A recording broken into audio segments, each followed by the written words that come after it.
They arrive flat-packed like some well-known Swedish furniture. A bit of sticky tape and a few elastic bands later though, and what you have is a military-grade UAV, able to carry several kilos of explosives over 75 miles. This is the Australian cardboard drone, known to the makers as the Precision Payload Delivery System, or PPDS. Designed originally for reconnaissance and logistics resupply, the Ukrainians have turned this into a highly effective kamikaze weapon.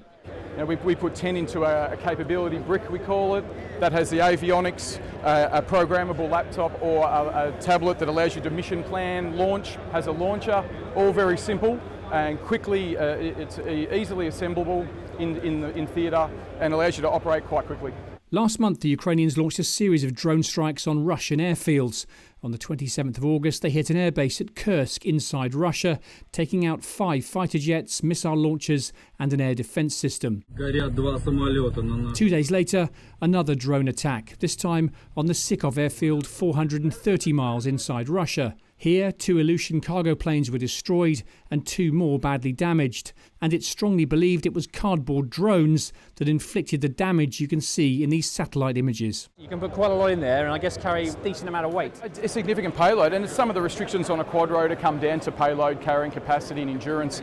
You know, with the PPDS, it's about a shoebox size roughly, and this one here can carry 3 kilos. We've just recently developed a heavy lift version of this, slightly larger, looks very different, so it looks very similar but slightly larger, and it carries 6 kilos, so it's double that payload capacity. This is the cardboard drone in action, exploding above a target, peppering it with shrapnel. Although it's relatively slow with a top speed of around 37 miles per hour, the fact it's made from waxed cardboard means it's almost invisible to Russian radar. So roughly, if you amortise the cost out, this will equate to roughly $5,000 Australian for an air vehicle.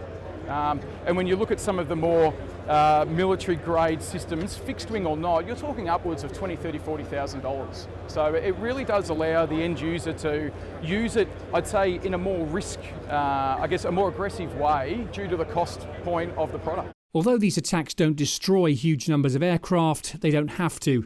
As this shows, it forced the Russians to empty their dispersals and even resort to some low-tech, almost certainly pointless, attempts at protection.